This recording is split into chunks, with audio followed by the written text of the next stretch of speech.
inside the Uncle Joe's Garage, brought to you by California Car Cover. My pleasure to have Randy Bachman of Guess Who and BTO fame with us. Hi, Joe. How you doing?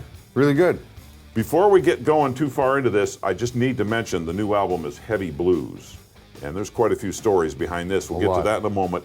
Since we are in the garage, you know, we always just touch on car stories. And your buddy Fred Turner from BTO, big into Corvettes. Yes. And I understand you were into a Thunderbird. Is that what the story is?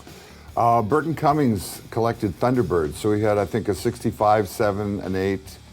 When they, you know, got the power steering and power windows and power brakes, and when they became like really good cars, the other ones like were really tough. Yeah. And he was selling them off. But he drove up to Vancouver. He lived in LA, and he and I got together to see if we had any magic, write some songs. We did 10 songs. We did the demos, and then this was like, I don't know, somewhere in the early '90s. Digital had just come in, but they didn't have DATs yet. But if you got a Hi8 movie recorder, it had a digital soundtrack. Yes. So I bought one of those, and we would record digitally into that. So we had this, what we thought was perfect sound at the time, and gave him this little Hi8 digital tape. Wrapped it in tinfoil, put it in the trunk of his T-Bird. He drove it back to LA. Wrapped it in tinfoil. I then moved, and I don't know why. I think it would protect it from rays or something. I don't know. And he came back to LA. I sold that Hi8 player, moved, and lost all the tapes. So these 10 songs we did were lost. Mm-hmm. A little while later, he was going through some changes, buying new cars, getting a different garage and house. Well, lead singers sells are doing me his that. car. Yeah. You sold you the T-Bird. Yes. I get the T-Bird, I bring it up to Canada. It's a little hard to drive, and so I take it to Vancouver Island to the head of the Thunderbird Club, who's about 65 or 7, and he's been the head of the T-Bird Club since he was in his 20s, but he's retiring, and he's a mechanic. Yeah. He says, my final gift, we'll restore this whole car. Put the little knobs that were missing on the radio, the little things that popped up to lock the door.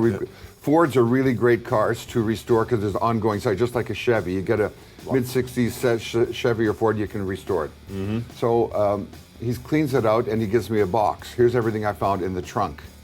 The manual, the original owner's thing, a little tape. I open the tape, I look, it's the tape Cummings I did of our 10 lost songs. All these years later. Yes. And I go, oh my God, this is amazing. I don't have anything to play this on. So I called my bass player, who I sold my Hi8 player to. He said, oh, I sold that at a garage sale. So he found out the guy down his block that he sold it to. I called the guy and said, can I have this thing for an afternoon? I just want to copy it and put it into tape. And he says, well, it cost me, I bought it for $100. I'll rent it to you for the afternoon for $1,000. I paid him the $1,000, put the tape in, got the 10 songs. It became known as the Thunderbird tracks, which you could buy on the website. Now, Bachman Cummings, just me and Burton goofing around. But if you're a fan of the Guess Who and Bachman Cummings, that's really a rare tape. And then later on, I donated that car to the Rock and Roll Museum in Ottawa, so it's enshrined there. Excellent. That's one of the best car stories so far.